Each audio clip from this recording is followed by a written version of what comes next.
Good evening. I'm Jeff Bennett. And I'm Amna Nawaz. On the NewsHour tonight, we report from Aleppo in Syria's north as the city comes back to life and Syrians return to their homes. With TikTok facing a potential ban in the U.S., one billionaire's effort to buy the social media app and keep it up and running. This idea that we're going to be subject to autocratic, centralized, surveillance-based technology, I think we need to move away from that because it's doing a heck of a lot of damage. And we examine the widespread anger and distrust of the health insurance industry after the killing of United Healthcare CEO.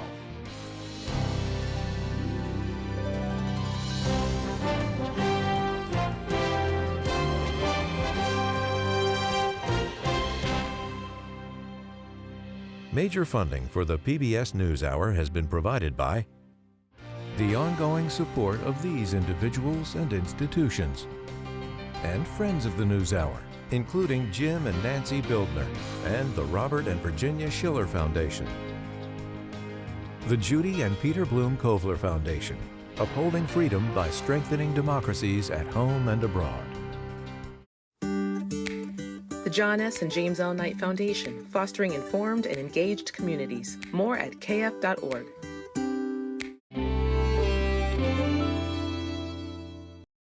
And with the ongoing support of these individuals and institutions.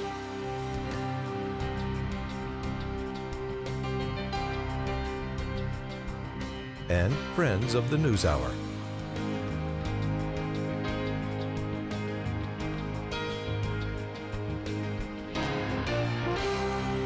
This program was made possible by the Corporation for Public Broadcasting and by contributions to your PBS station from viewers like you. Thank you. Welcome to the NewsHour. Barely a week after President Bashar al-Assad fled the country he destroyed, Syrians across the nation welcomed the first Friday prayers of the new Syria today. There are many unanswered questions about this new Syria, but one thing is for certain. As Syrians return to their homes from displacement within Syria or abroad, from the southern reaches of the nation to the ancient city of Aleppo in the north, there is unfettered jubilation. And special correspondent Layla Mulana Allen joins us now from Aleppo. Layla, you were in homes in Aleppo today for the first Friday prayer since Assad fell. What did you hear from the people you encountered? It was quite astounding to be out on the streets and see the level of celebration because, of course, the people who are out celebrating in both these cities are those who've been living in regime-held territory and those who've come home since they fell. Aleppo was the first major city that HTS and the rebels took a week ago now, and it was an extraordinary fall, very fast. The first couple of days were very difficult because the Russians were bombing here, but that then stopped, and now really there's a sense of huge freedom and optimism. And of course Friday prayer is so important, brings many people together, and many of the rebels, the vast majority, were Sunni Muslims, so they have been going to the mosque to give thanks, waving revolutionary free flags. In Homs there were HDF fighters wandering around, shaking hands with people, lifting up children, taking photographs, taking selfies with everyone. They were taking selfies with Western reporters, so it was really a sense of anything goes, and this is the first Friday prayer of a new free Syria. And as you mentioned, people are just now returning to homes that they fled years ago. How is that going? It's incredibly difficult. There's a huge amount of joy as families reunite, but a huge amount of anguish as well as they come home and discover their homes in pieces. Many of these people fled under heavy bombardment from the Assad regime from across these areas, Homs, the countryside of Aleppo, the countryside of Damascus, and I've been going through those areas in the last couple of days, meeting with families as they explore the remnants of their homes, remembering the family members they lost there, the terrifying experiences they had, and picking through the rubble to see if they might be able to bring their lives back. Now, people are traveling across the country to do this, crossing borders that previously were uncrossable. There are really powerful stories from people about when cities began to fall last week, people saying, oh, I can go home, and people would say, no, no, you can't cross there, you don't have the right ID. And they would be told, no, it's over, there are no more IDs, there are no more checkpoints, it's open, you can drive down the road. Real shock, disbelief, and as I say, eventually just overwhelming joy as people were able to go home and go back to the places that they fled so many years ago and had been separated from. Yeah. Well, how is the international community, Layla, engaging with this major change in Syrian governance? So the international community, the Western governments certainly, have essentially completely abandoned Syria. Of course, since that red line that Barack Obama implemented in 2013, saying that if Assad used chemical weapons against his people, America would be forced to act, and then he used them several times and nothing was done, there has really been very little action in Syria on the part of Western nations. So people here feel very abandoned. Now, of course, there is an opportunity for Western nations to get involved in potentially a new Syria. There are three key issues here that condition their response. The first is the terrorism listing. Hayat Tahrir al-Sham is currently on the terrorist list. Secondly, sanctions. And third, of course, Syrian refugees. So in terms of that terrorism listing, there have already been suggestions from the UN Special Envoy that they should reconsider that, because Hayat Tahrir al-Sham has been trying to liberalise in recent years and is currently saying we will continue to be liberal here and we will embrace all minorities here in Syria. It will be very difficult for them to run a government in Syria if they are still on that terrorism list. Sanctions, similarly, Syria has suffered so much under these sanctions over the years. The economy is in dire straits here. People haven't been able to rebuild their homes. No one has work. Removing those sanctions would help the situation so much and bring prosperity quickly, which is the best chance of having peace here, because when people have opportunity, of course, that's what they support rather than being disgruntled and potentially those divisions rising up again. However, the problem with sanctions is it's not a switch. They are incredibly complicated, and they are within the US, they are from the UN, they are from the EU.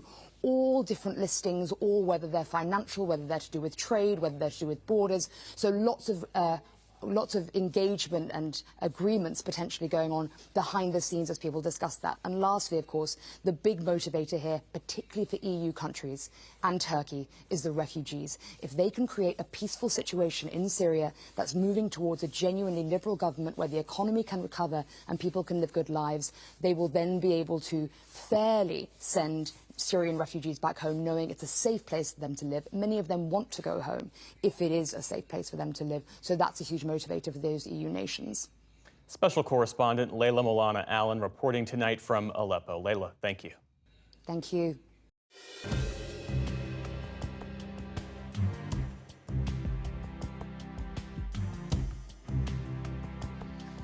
In the day's other headlines, the consulting firm McKinsey & Company will pay $650 million to settle a federal investigation into its work for the opioids maker Purdue Pharma. McKinsey consultants worked with Purdue to improve sales, including a 2013 plan to, quote, turbocharge sales of the highly addictive painkiller OxyContin. In a statement, the company apologized, saying that, quote, our past work for opioid manufacturers will always be a source of profound regret for our firm. U.S. Attorney said the settlement should deter other consulting companies from contributing to such conduct. This was not hypothetical. This was not just marketing.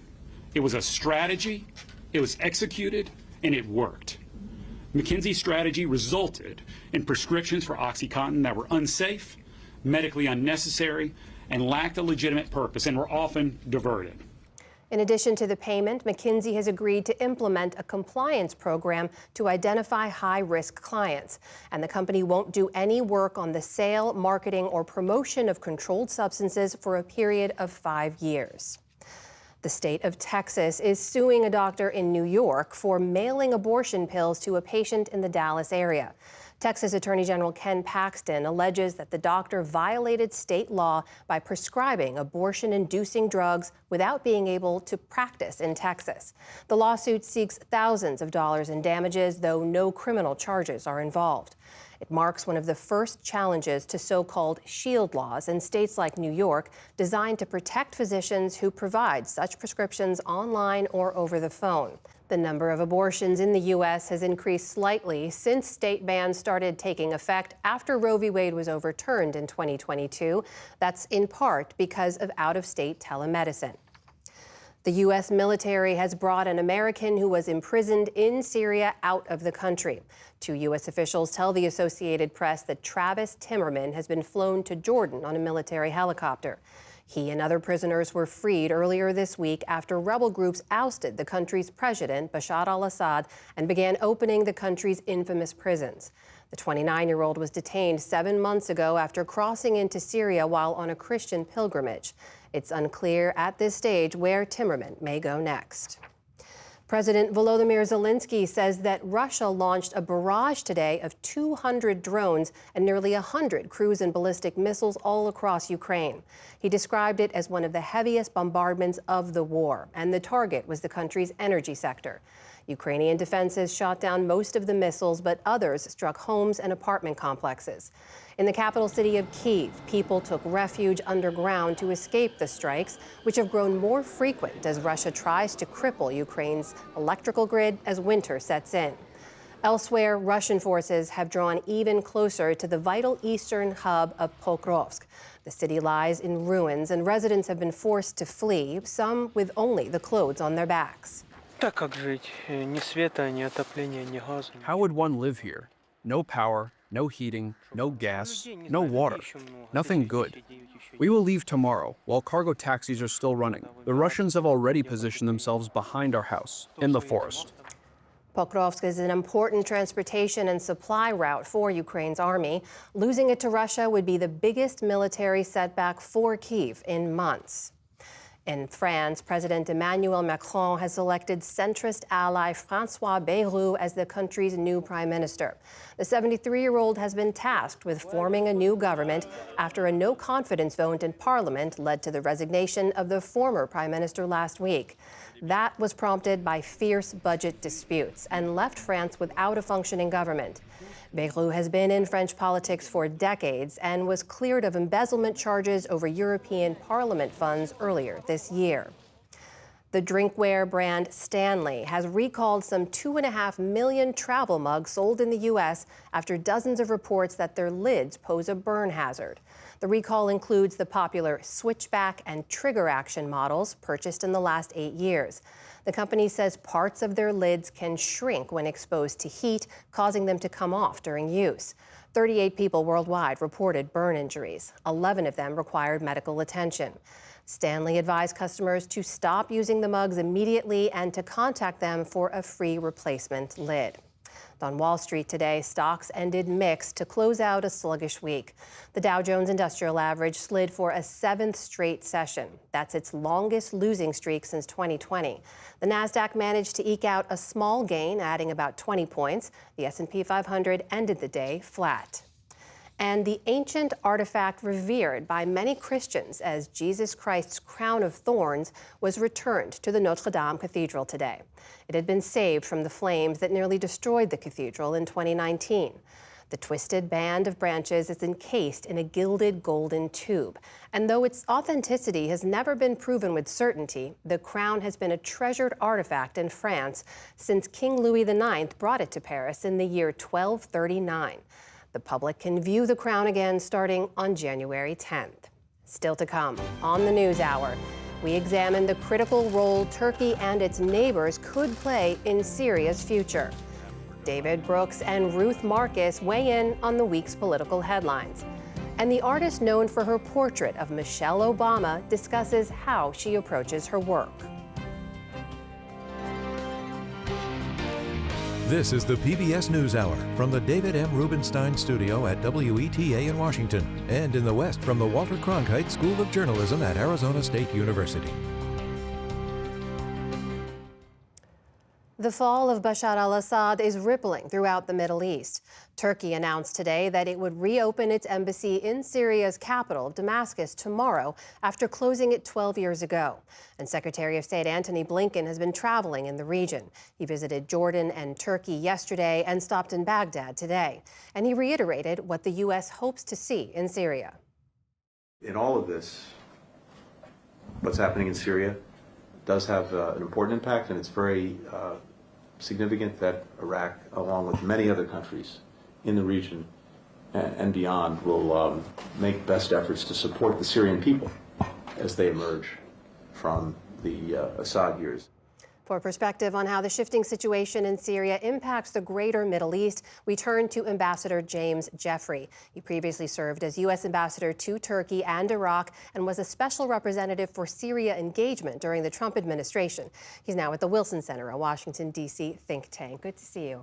Thanks for having me, Anna. So the end of the Assad regime is not only about how Syria is reshaped, but the region more broadly as well. Let's just start with some of Syria's neighbors and Turkey specifically. They actually helped those Sunni rebels who overthrew the Assad regime to do so. So what does the end of the Assad regime mean for Turkey? What it means for Turkey, just like for the people of Syria, as we saw in Layla's report, and for everybody else around Syria, is a very good thing compared to the awful situation we had in the region and particularly in Syria before. For Turkey, it shares with everybody else the desire to have the Islamic State elements still in Syria destroyed, to keep Iran, that is now out for the long term, to diminish to the extent possible Russia's remaining influence. But Turkey also wants, as we heard, to get the 3+ million Syrian refugees back once things stabilize. It also wants, and this is a complication with us, to ensure that the PKK offshoot that is our ally against the Islamic State. This is part of the Kurdish minority in the Northeast. They don't want that group to form a state within a state beholding to the PKK and thus a threat to Turkey. Beyond that, it's basically to secure their southern border. When it comes to the PKK and it comes to this Kurdish minority, as you mentioned, that is America's closest ally in Syria, was helping them and helped them to fight ISIS in the region. What's going to happen with the U.S. policy towards them now? Will they be abandoned by the U.S.? I don't think they'll be abandoned. Jake Sullivan, the National Security Advisor in Jerusalem today, made it clear when this came up that we have a deep, and he's used the word resolute, position on continuing to work with them as long as, A, there is no effective central government and army in Syria, and B, we need to fight against the Islamic State. Beyond that, we never signed up, and I was the guy delivering the message to the Kurds, we never signed up for a Kurdish state beholding to the PKK in northeast Syria. They would have to work this out with the rest of Syria and with Turkey on their own. We, however, will help them. That's very clear. It is notable that Secretary Blinken made a surprise visit to Iraq as part of his Syrian diplomacy effort. He met with the Iraqi Prime Minister Mohammed Shia al-Sudani. He stressed that Syria should not become what he called a platform for terrorism. Is there a model for Syria's future when you look at Iraq? There is. First of all, technically, there's a UN resolution, 2254, that Kerry negotiated with Russian Foreign Minister Lavrov in 2015. It lays out exactly what Tony Blinken is saying. A hopefully democratic, inclusive, reconciled Syria with a new constitution that can live in peace. Ironically, Iraq has largely achieved that through the efforts of their own people and help from us. The problem is, and this is where Iraq is so interesting right now, Iraq is under pressure from Iran as part of its regional proxy network. But now, with Syria no longer being on Iran's side, Iraq now has new options, and it'll be very interesting to see how we work with the Iraqis and how the Iraqis react to this. Well, what about Iran? I mean, if it's fair to say that Turkey has emerged as the big winner from this shakeup post-Assad in Syria, is it also fair to say that Iran is the big loser here? I mean, they've been pouring money and military aid into Syria to back Assad for years. How do you look at Iran now? I look at Iran as the loser in one of the biggest military revolutions in the Middle East in my lifetime, comparable to 1973 Yom Kippur War and the liberation of Kuwait in 1991. It is not only lost in Syria, it is lost in Gaza, it is lost in Lebanon with the near destruction of Hezbollah and now a ceasefire, and it lost in its missile and air war with Israel dramatically. Its only ally left that's still standing is the Houthis. You mentioned, obviously, Iran's weaknesses here revealed and their proxies that were fighting Israel through Hamas and through Hezbollah, the Houthis in the Red Sea. What does all this mean for Israel in the region? Well, it means that Israel is in an extraordinarily secure place. I think the first indication of that will be a rapid movement if Hamas, or what's left of Hamas, will play along on the hostages for a ceasefire, which we all need in Gaza. Because Israel doesn't have to deal brutally anymore with Gaza because it has 5 other wolves chasing its sled. They're all dead or gone. All of this is going to be inherited by the incoming Trump administration in just a matter of weeks. And I want to put to you something the president-elect tweeted just 6 days ago. He wrote, "Syria is a mess, but it is not our friend, and the United States should have nothing to do with it. This is not our fight. Let it play out. Do not get involved." You served in the Trump administration. How do you take that message? What does that mean? Well, first, I can't speak for the administration, and I'm hesitant to predict what Donald Trump, like most of us, are hesitant what he will do. But I will say this. That's not very different from his position when I was working with Secretary Pompeo on the Syria account, and I would argue very productively. I interpret that to be, first of all, we're going to stay out of it in the sense of not doing another Afghanistan, not do another Iraq. Trillions of dollars of money spent, tens of thousands of casualties, hundreds of thousands of not putting boots on the ground. Exactly, massive boots on the ground, because we have boots on the ground. He twice decided we shouldn't be in Syria with the 900 troops we have, but he was persuaded by his advisors, no, in a transactional way, our costs are low and our interests are significant. He kept those troops on. The fact that those troops were there and the other policies from the Trump administration continued, sometimes unenthusiastically by the Biden administration, has helped produce the Syria and the collapse of Assad we're seeing today. Ambassador James Jeffrey, thank you so much for your time. Always good to hear from you and your insights. Thanks for being here.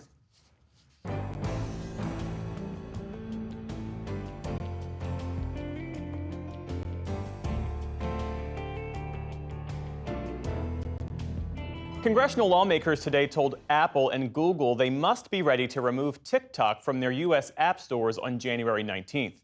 Last week, a U.S. federal appeals court upheld a law requiring TikTok's parent company, ByteDance, to sell it in the U.S. or face a ban. The app is used by 170 million Americans, and lawmakers argue that the Chinese government's relationship with TikTok's parent company threatens data privacy and national security. As the deadline grows closer, there are lots of questions about what will happen to the app or who could buy it. Joining us now to discuss that is Frank McCourt, who's leading a group of investors to try to buy the U.S. part of TikTok. He's executive chairman of McCourt Global. Thanks for being with us. Hi, Jeff. How are you? Doing well, thanks. So TikTok's Chinese parent company, ByteDance, says it has no plans to sell the app. And the Chinese government, as I understand it, is unlikely to approve the sale of TikTok's U.S. business. So why do you see an opening here? Well, we've said all along that we believe the government's case would be upheld. It was a week ago today, and we believe when push comes to shove that the app will be sold. It won't be sold, however, with the Chinese algorithm, and I think that's really the key point.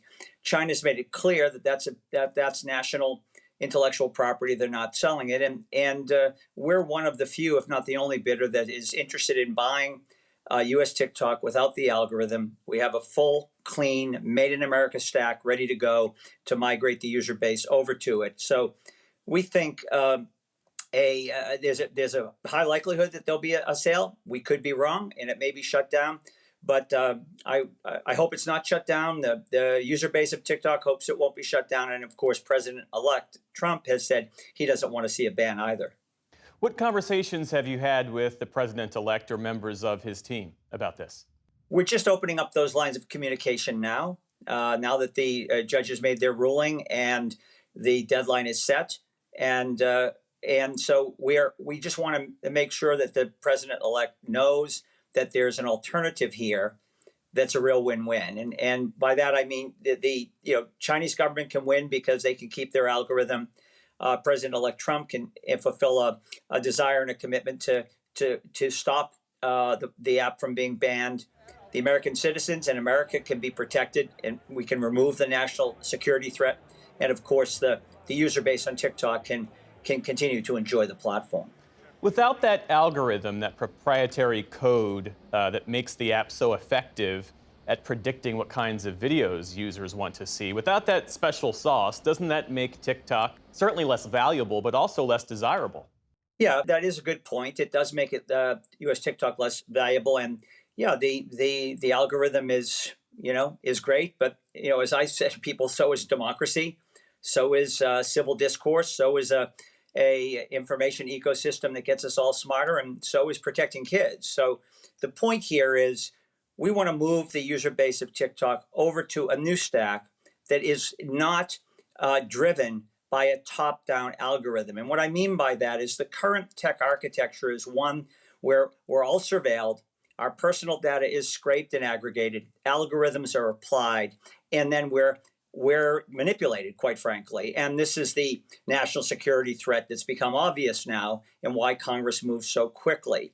We don't want the algorithm, nor do we need it. We think the internet should not be architected in that way, and that there should be a new upgraded internet where each of us own and control our identity, our data, our relationships, and we get to curate our own algorithm. Another practical question about how this might work. China changed its laws back in 2020, as you well know, allowing it to block the sale of Chinese technology to an American buyer. How would you get around that? Have you had any conversations with Chinese officials in Beijing? We've reached out for ByteDance. We'd like to have a conversation with them. But again, we're not buying the back end here. We're not interested in replicating a top-down technology that takes advantage of American citizens. We actually would like to stop the exploitation and empower American citizens. We think this TikTok problem is a moment to turn it into an opportunity, to actually use this moment to catalyze an alternative, upgraded internet, and then let people choose. They can choose an internet where they're surveilled and their data is scraped, and in exchange they get, a free app, or an internet where they can be empowered, they can be in charge of themselves, reclaim their personhood, their data, and own it, control it, and actually receive value for it. So what might a user experience in this idealized version of TikTok that you're describing? Be a very, very similar experience in terms of what the app looks like and feels like and how it's used. But in this new version, let's call it TikTok 2.0, the user will be in charge of their data. They'll own their relationships. They'll be able to actually monetize their data. Before we made this bid, I took a ride out to Malibu, California, and had dinner with 20 of the biggest influencers and creators on TikTok. I wanted to know what they thought about the app and how it might be improved. And we learned from them a few things. And what we learned is that they're not thrilled with how it works because they don't understand why some of the content they put on TikTok goes viral and they become famous, and other very similar content that they put on TikTok doesn't go viral.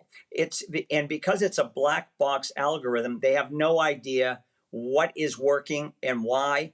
And more importantly, they don't know who their community is. Well, this January deadline is fast approaching. Frank McCourt, thank you for joining us this evening. We appreciate it. You're welcome. Thank you.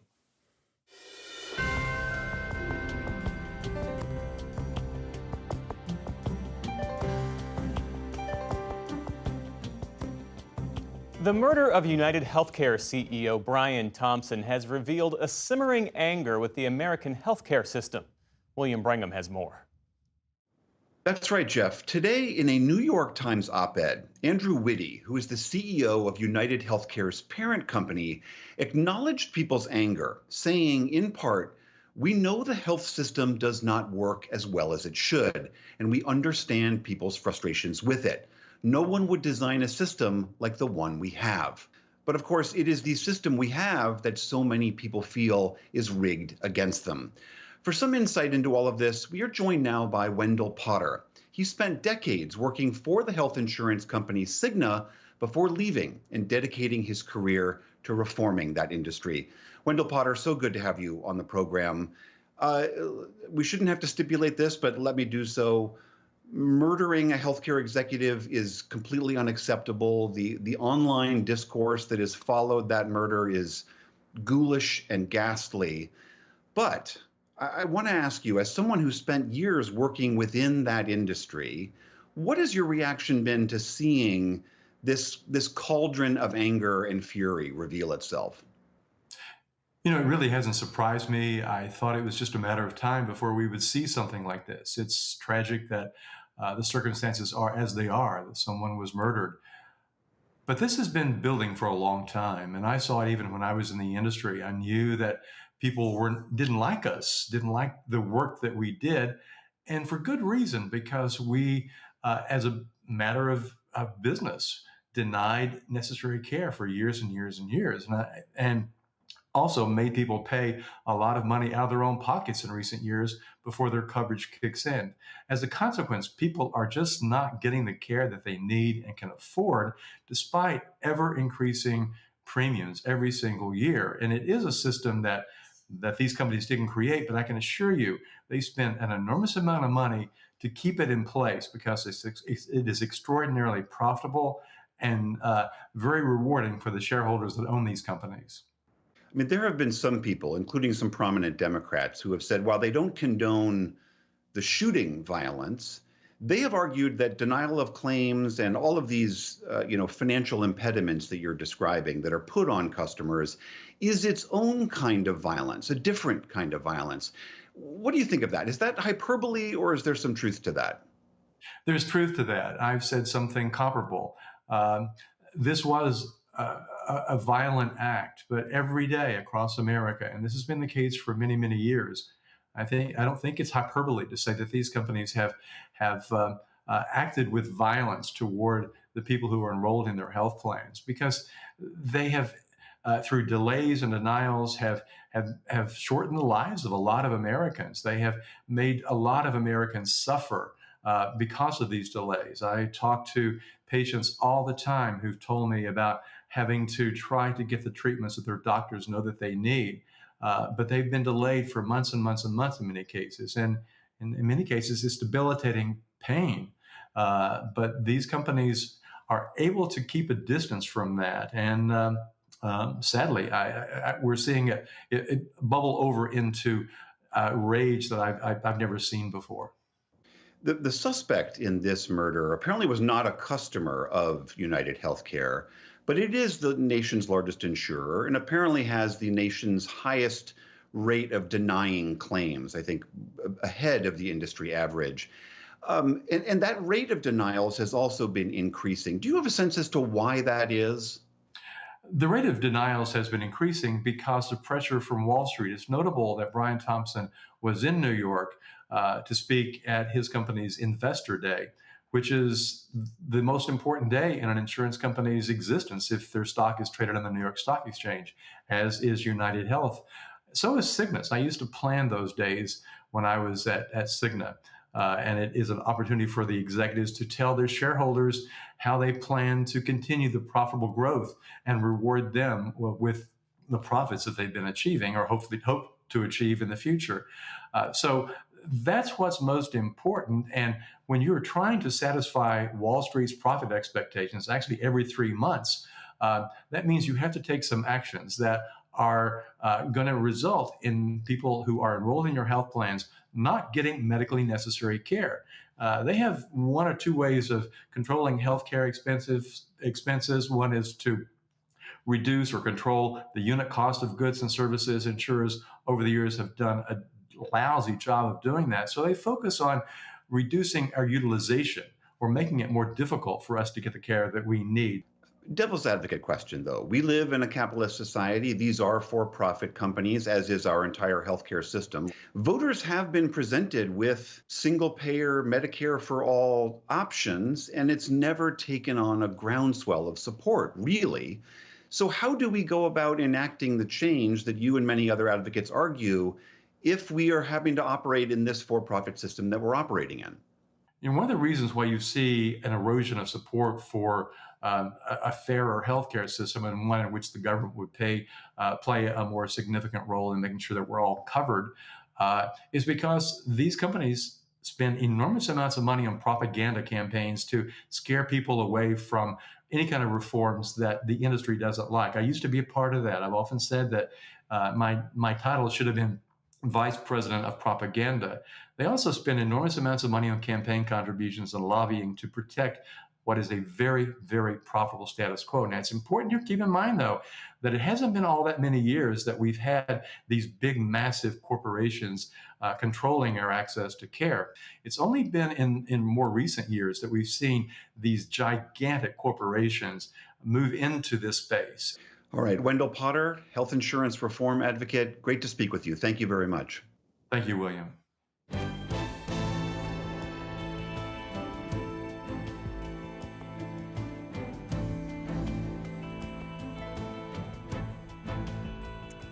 FBI Director Chris Wray's announcement that he'll be stepping down early in his 10-year term and before Donald Trump returns to office in January has sparked debate over how he should have handled his departure. On that and the other major news shaping the presidential transition, we turn to the analysis of Brooks and Marcus.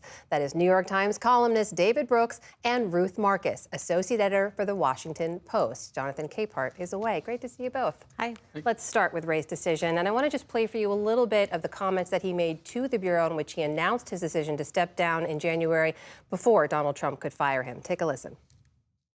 In my view, this is the best way to avoid dragging the Bureau deeper into the fray while reinforcing the values and principles that are so important in how we do our work. David, how does leaving early in a 10-year term to avoid the incoming president firing you, how does that keep the Bureau out of the political fray? Beats me. You know, somebody said Wray had no good options, and he happened to choose the wrong one, the worst of all the options. And so people have worked hard over decades to make the FBI reasonably non-political. And that's important because the FBI is this tremendously powerful organization which is easily abused, as we saw in the era of J. Edgar Hoover. And so we have these 10-year terms, and the idea is that an FBI director does not turn over with the president because we're building safeguards to depoliticize the agency. And if Donald Trump wants to ruin that, then he should aggressively have to fire Wray, and we should have that fight. And to basically open the door to what Donald Trump wants to do seems to me not the right way to keep our institutions normal. Ruth, as you probably saw, veteran reporter Jim Fallows, who writes a Substack on journalism and democracy, had this to say. He wrote, eventually Trump would have found a way to fire Wray. Okay, Wray should have made him do so rather than removing himself. He said Wray has done great damage with this decision and deserves to be scorned. In your column, you wrote this, protecting the Bureau and protecting the country would be better achieved by standing up to Trump, not enabling him. It seems like you agree with what David is saying here. I 100% agree with David on this one. This should be and has been an apolitical job. No one was fired except for one person who was scorned by the Bush administration and then fired by the Clinton administration after an extensive finding of wrongdoing that might now look minor in comparison to some of the things that we've seen until Donald Trump came along. Now he has done it twice, but but Wray capitulated in advance. He obeyed in advance, and he allowed Donald Trump to shatter yet another norm without imposing any cost on him. And that's separate and apart from the caliber of the person that Donald Trump wants to replace him with. He could want to replace him with, bring Bob Mueller back. And I think both of us would have the same attitude, which is this is not an ordinary political appointment and it should not be transformed into one. But here we are. So this does all but clear the path for Kash Patel, who is Trump's nominee to lead the FBI. He has pledged to reform the Bureau. He has published a list of enemies in his book. David, do you see anything standing in the way of Kash Patel's confirmation right now? Probably not his confirmation. The senators that he's met with, he hasn't met with some of the key senators, Lisa Murkowski, Susan Collins, Mitch McConnell, but the ones he's met with, which is now in the teens, they seem fine. And my own reading of the situation is that the Republicans, if there are dissenters, he's probably the third priority. I imagine RFK and Pete Hegseth at defense are probably higher priorities. And Tulsi Gabbard. And Tulsi Gabbard. Okay, I'm sorry. I don't want to underestimate these things. But so I imagine he'll be there. I think what I'm curious about, in a ghoulish way, is how effective he'll be, or how effective any of these people will be. I once asked a president in his last week in office, what'd you learn being president that you didn't know beforehand? And he said, there's a lot of passive-aggressive behavior in government. I give an order, nothing happens. Huh. And the bureaucracies have that ability to just do nothing happen. Kash Patel wants to get rid of the headquarters of the FBI, he said, on day one. Yeah. Really? You really think you have the ability to do that?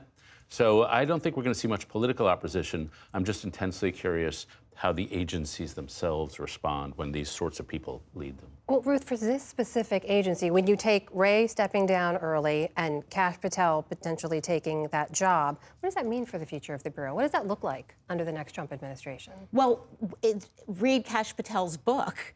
He has, you know, his handy-dandy enemies list in Appendix B. He does make this crack about closing down the headquarters.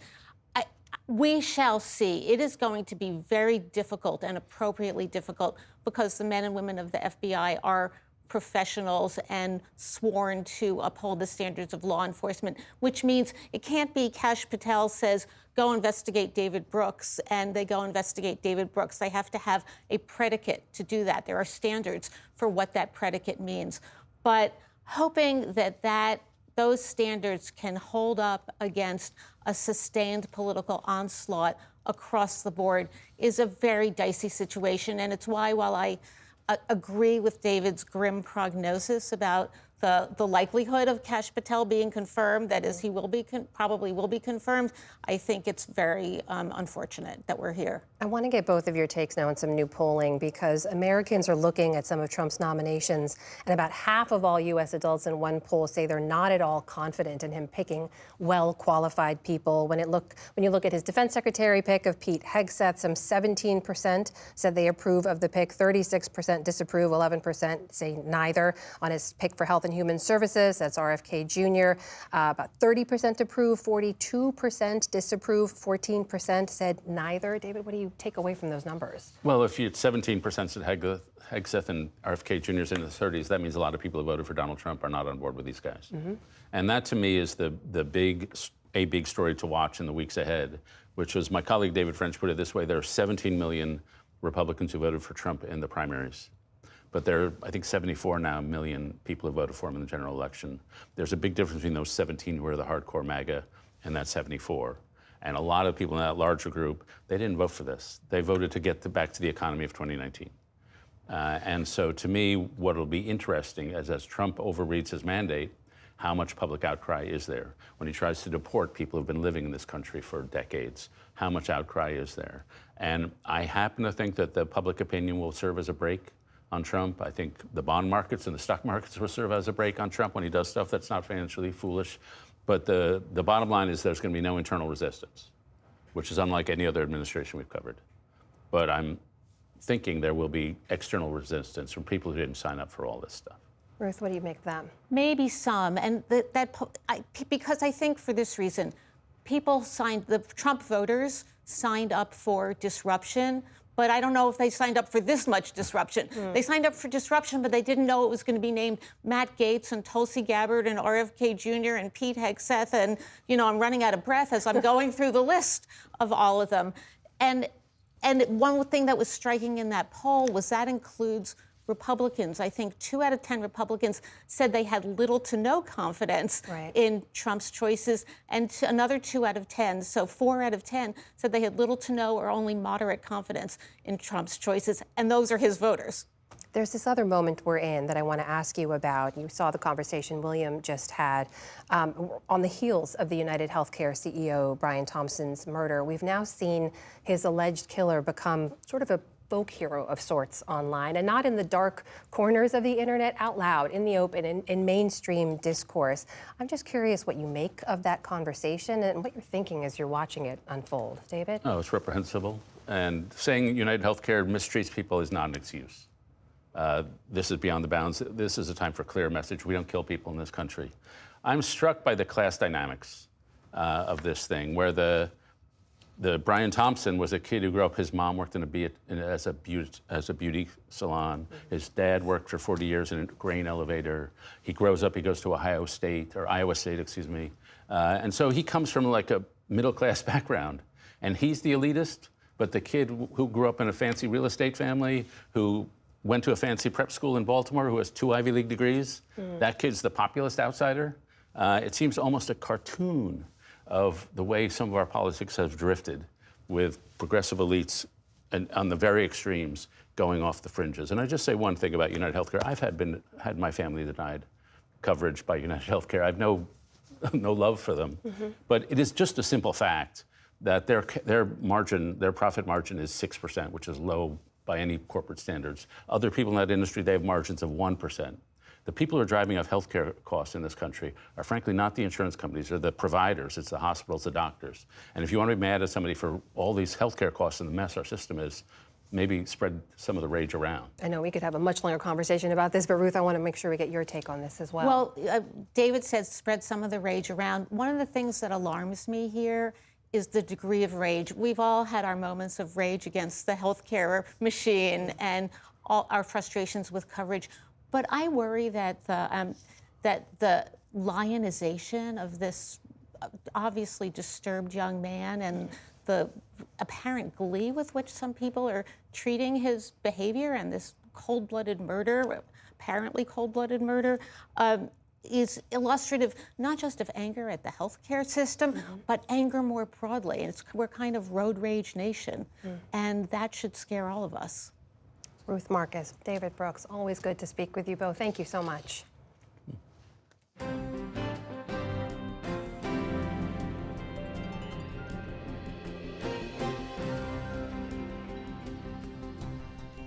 She has painted portraits of Michelle Obama and Breonna Taylor, but much of Amy Sherald's work is about filling in absent images of everyday Americans. Senior arts correspondent Jeffrey Brown talks with the artist and takes us to the first major exhibition covering her career for our Arts and Culture series, Canvas.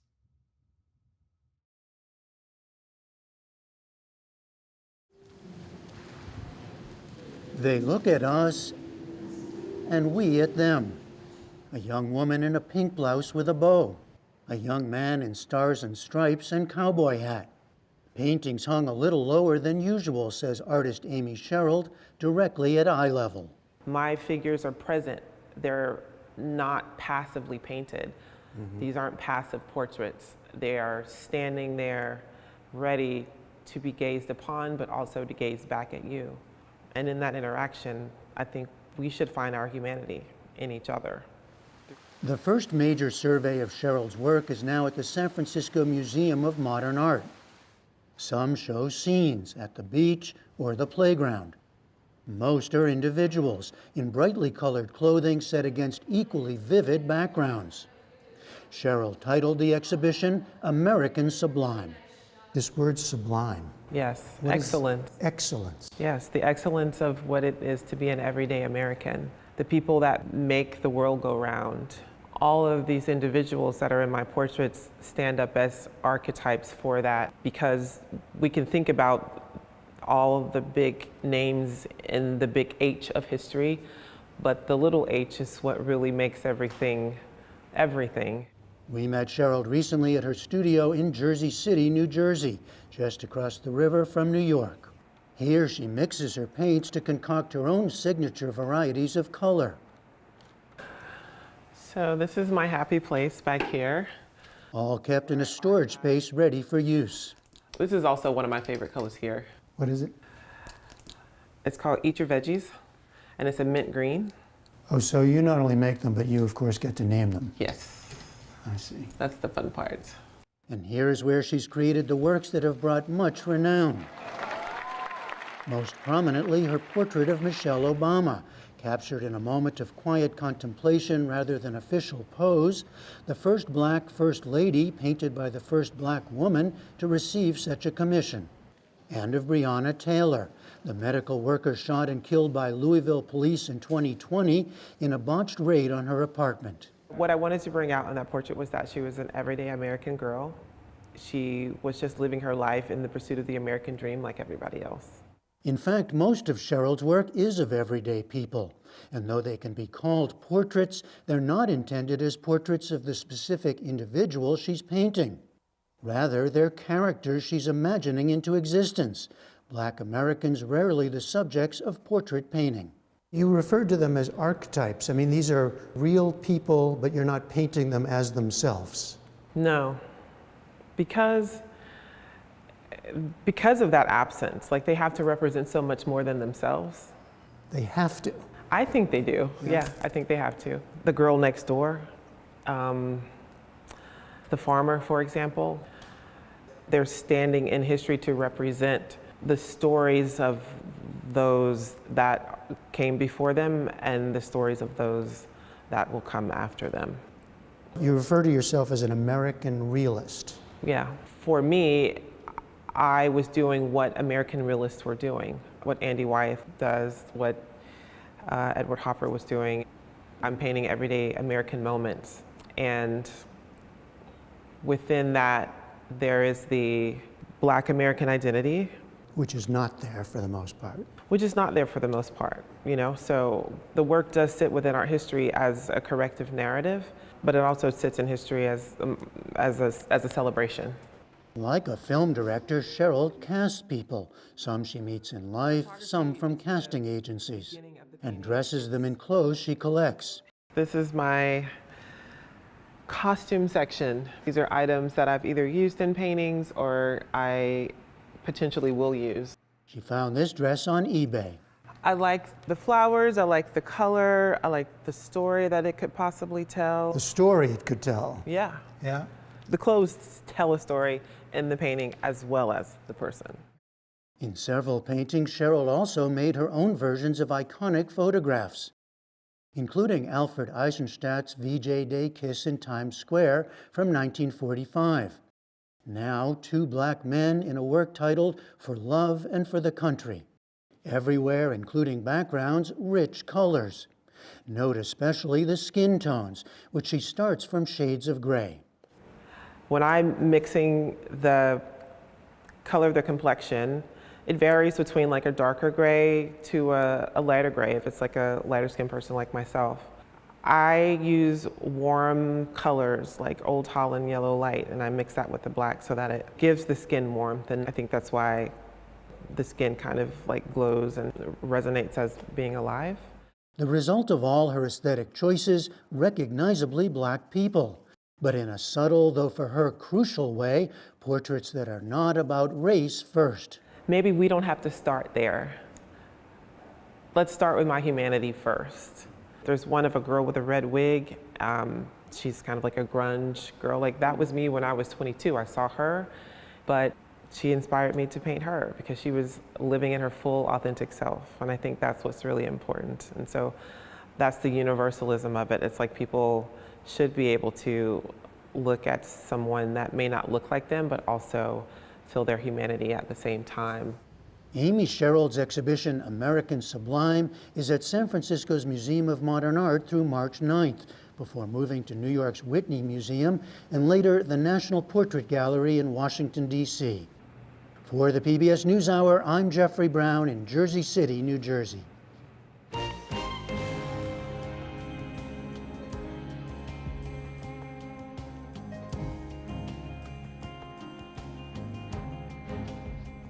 Be sure to watch Washington Week with The Atlantic tonight on PBS. Our own Lisa Desjardins is at the desk, and she and her panel will discuss the emerging split among Republicans over how to pass Donald Trump's legislative agenda. And on PBS News Weekend, how Hurricane Helene caused a shortage of IV fluids, still impacting hospitals nationwide. Finally tonight, before we go, we want to take a moment to honor someone very special to this broadcast. Behind every camera cue, every smooth transition, every seamless moment, there's been one person working behind the scenes to make it all happen. That's our stage manager and studio supervisor, Loretta Rogers, who's retiring after 38 remarkable years with WETA and the NewsHour. Early in her career, Loretta was one of very few women of color working in television production in the country. Over the years, she has set the standard for excellence here in a number of different roles, from this broadcast dating back to its MacNeil-Lehrer Report days, to high-stakes political debates, from performances at the White House to concerts at the U.S. Capitol, and much, much more.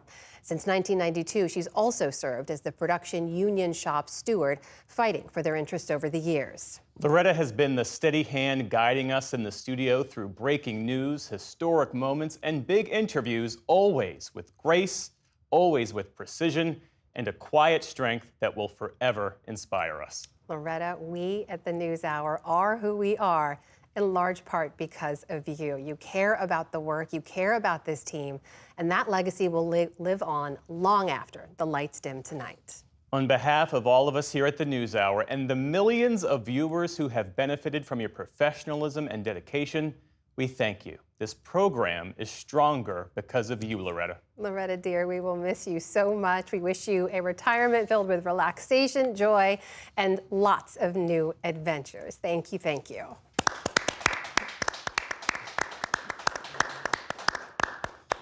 And that is the NewsHour for tonight. I'm Jeff Bennett. And I'm Amna Devaz. On behalf of the entire NewsHour team, thank you for joining us.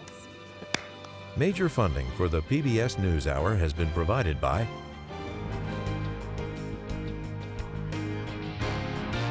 and with the ongoing support of these individuals and institutions, and friends of the NewsHour, including Kathy and Paul Anderson, and Camilla and George Smith. The Walton Family Foundation, working for solutions to protect water during climate change so people and nature can thrive together. The William and Flora Hewlett Foundation, for more than 50 years advancing ideas and supporting institutions to promote a better world at hewlett.org. And with the ongoing support of these individuals and institutions.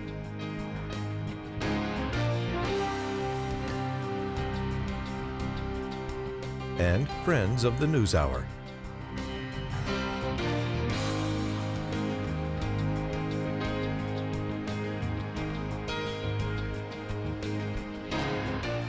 This program was made possible by the Corporation for Public Broadcasting and by contributions to your PBS station from viewers like you.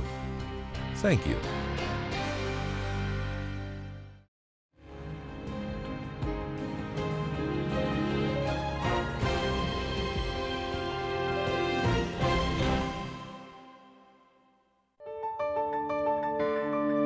You're watching PBS.